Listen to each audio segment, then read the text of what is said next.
Let's face it, many scenes and projects are pretty straightforward. You organize your footage, look at the script, and lay out the footage in the order that the script tells you. If the scene doesn't have much need for music and sound work, that might be about all you do. And in those circumstances, that's fine. Sometimes you don't need to get fancy. You just need to use the materials in the way in which they were intended. However, sometimes you find yourself with an opportunity to be really creative with an edit, veering away from the script and using the raw materials in an interesting way that will enhance the story and engage your audience. Keeping your eyes peeled and your mind open to these creative opportunities is a big part of what makes some editors stand out from others.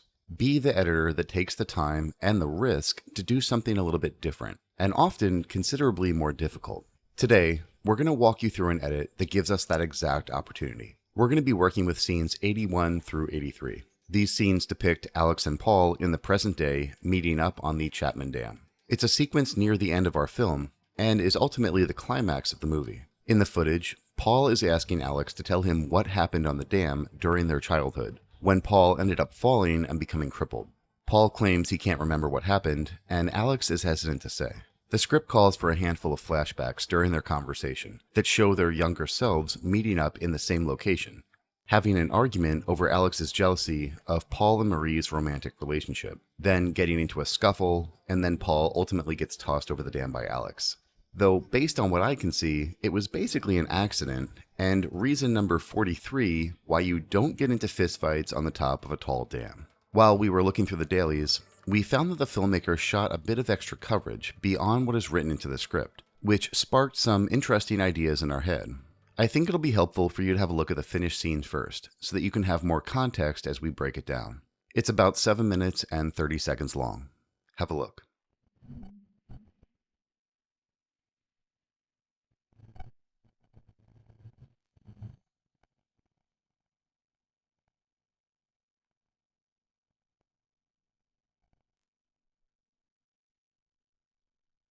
I can't remember what happened.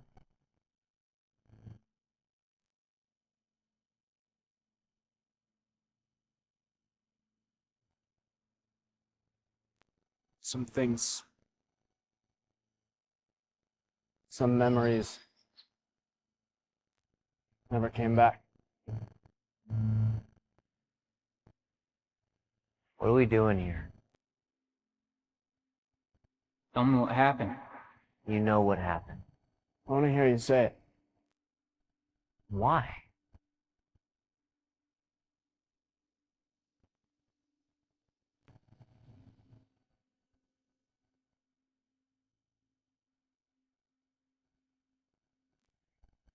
You found me here, What are you doing here? and And what? Paul, Say it. why are you doing this? Look at me! Because of what you did to me! Tell me what happened! Alex, stop! Would you just talk to me for a second? Stop it! Stop it! God, you're such a baby! You get everything! What? God, you couldn't leave it alone! You couldn't stand the idea of it, could you? What do you expect from her? She doesn't love you. Shut up, Paul. Is that what you thought? She's in love with you? Wake up!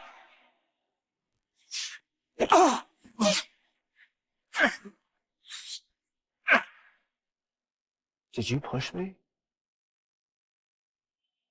No.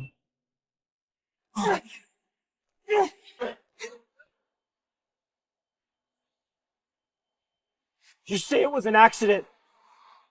You know what you did! I don't know!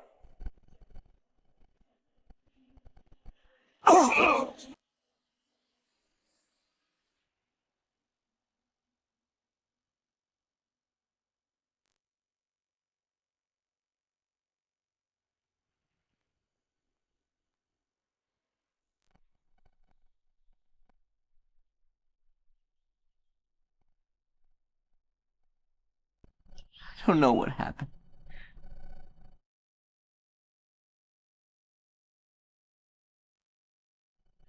I tried to save you.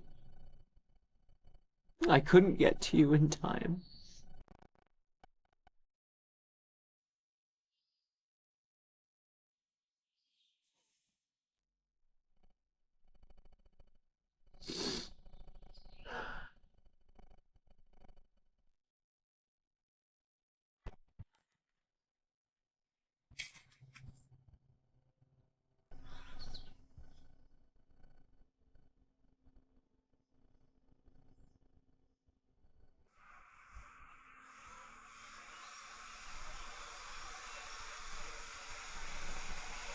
She was the only thing that brought me back.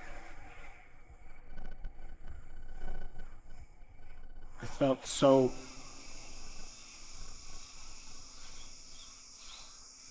helpless.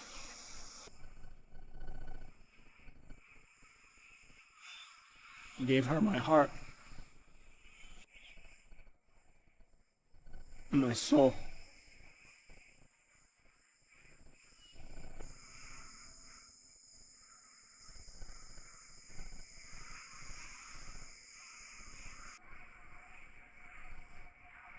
I don't know what I'm supposed to do now.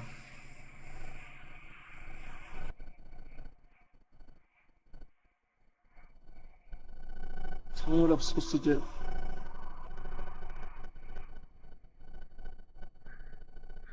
You really want to ask me?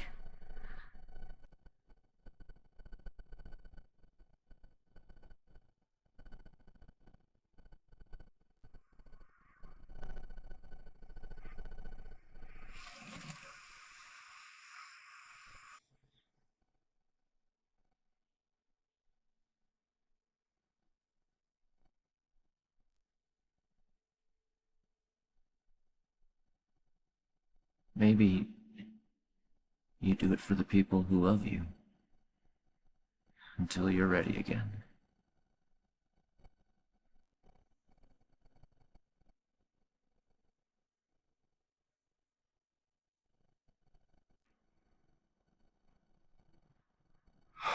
If I can do that. Neither do I.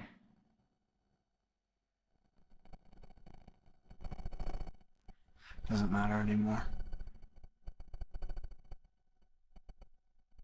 Doesn't matter what happens.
Okay, so there's a lot going on there. I'm going to hand things over to Brian, and he's going to guide you through how we chose to build some extra creativity and intrigue into this sequence of the film. Take it away, Brian.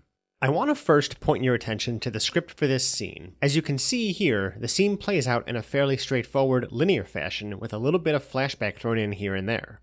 At the top of scene 81, we've got adult Paul and Alex meeting out on the bridge. Paul inquires about their past, and a very confused Alex is still struggling to understand why Paul needs to hear about what happened. I read this as Alex being someone who has been trying unsuccessfully to move on in his life, even though what happened has left him a drugged up mess of a person, and Paul is trying to confront him about a past he's long tried to forget. When we get to the next page here, the conversation switches to young Paul and young Alex, and I immediately thought to myself, okay, so we're sort of jumping into a flashback in the same location, and we're going to do some intercutting of these moments to build the suspense. With a scene as long and complex as this, my first course of action was to break it down into smaller, bite-sized pieces, so it was easier to work with and understand what was filmed to create this moment. So here's my line breakdown. I've talked a lot about these, and for a good reason. I really like them, and I use them all the time. And you better believe this took me a long time to make, because there's a lot of footage in this scene. And that's exactly where I started to notice something kind of interesting. So check this out. Still can't remember what happened.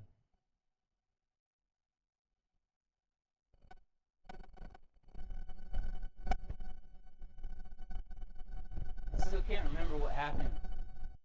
Okay, so that's interesting. It looks like the filmmakers filmed more than the script suggests should be filmed, and have the actor playing young Paul standing in for the actor playing adult Paul and saying his lines. This brought me to an interesting idea. Let's check it out.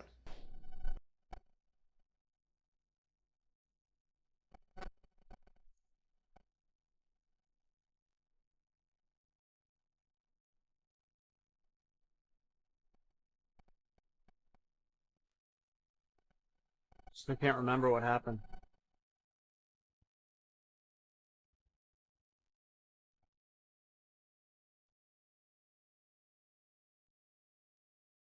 Some things, some memories never came back.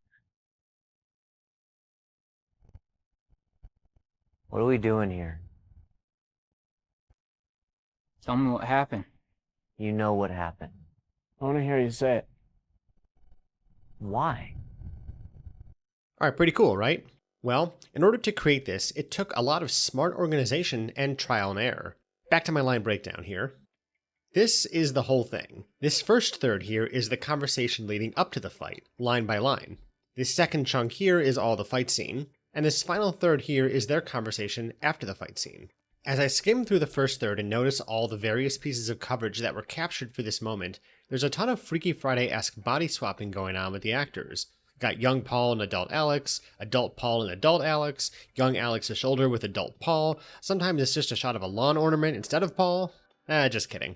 So, the point is, there were a lot of options. Let's get into the timeline and see how those options played out in the cut.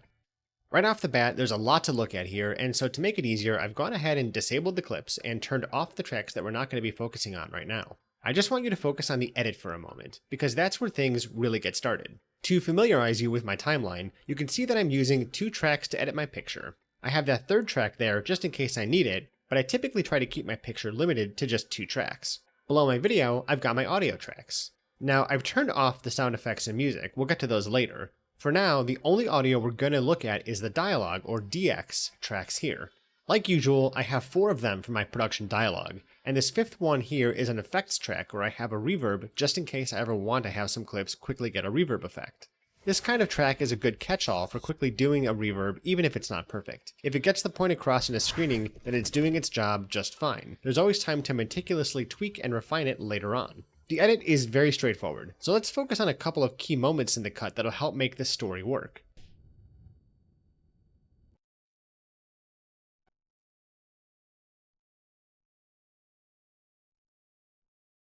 Some things.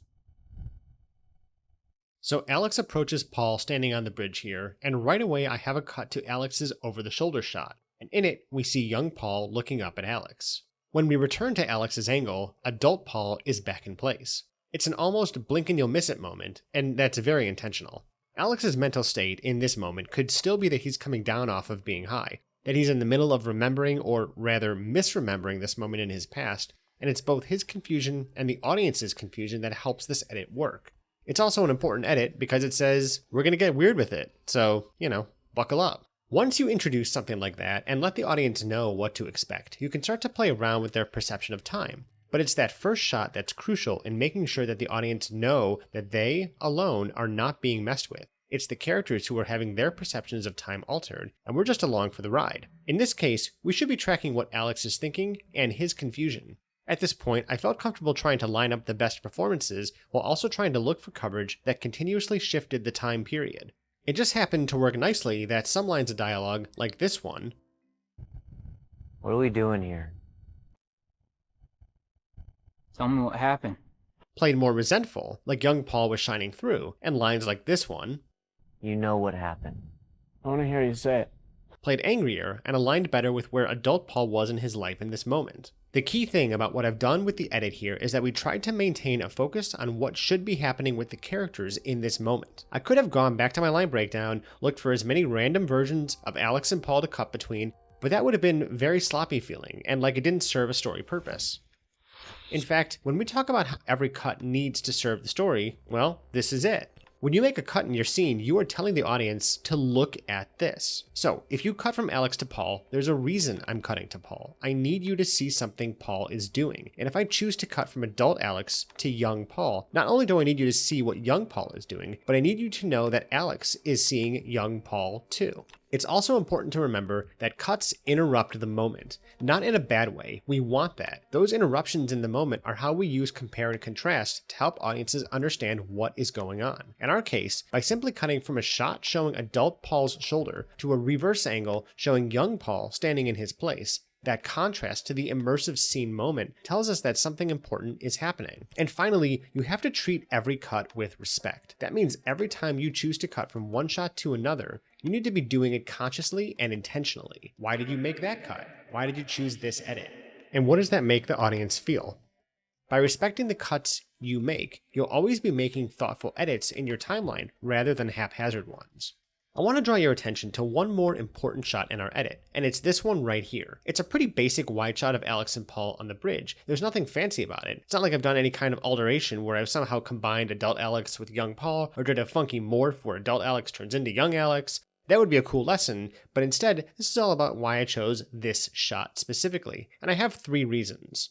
The first of which is that sometimes drama needs to breathe, and this shot gives us that opportunity. The second is that it offers up some foreshadowing. We want to show that they are high up on this bridge, and I want to keep reminding the audience of that. After all, it's pretty important. And the third reason is that we're going to come back to the shot later in the lesson because it's going to be all about sound design. As we move deeper into our timeline, I'm starting to speed up the pace of the edits as the intensity of the scene deepens, and at the same time, I'm creating more opportunities for interactions between Alex and various versions of Paul. Here we see the first instance of the actual flashback is indicated in the script, where young Alex and young Paul have their argument on the bridge.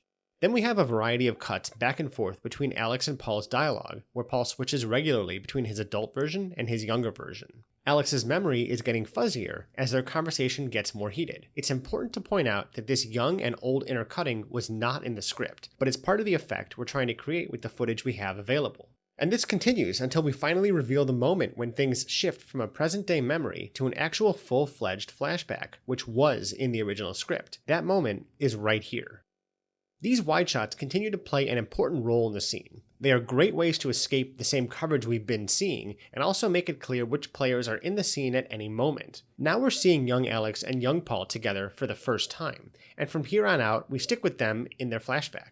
One of the reasons I believe this works so well is that the actors did a great job of matching the blocking. When we cut away from adult Alex to this wide shot, both Alexes are walking away from Paul at the same pace and in the same place. I allowed the flashback to play pretty traditionally without any extra special edit choices. I simply went for the strongest and most natural performances while trying to keep the pace quick as we approach the climax of the film. Once Alex runs at Paul to land that first punch, the pacing changes pretty dramatically. If you notice the cuts here, we go from clips that are this long to clips that are this long, and the frequency of my cuts changes. That's for a couple of reasons. First being that we have to hide some not so great stunt work, and second, it's a fight. To make it look as intense as it should be, we needed more cuts to make it work. Now, I won't go into exhaustive detail on the fight here. We actually do that in our Art of Action editing course, and I highly recommend you check that out if you want to get your hands on some pretty great action editing knowledge.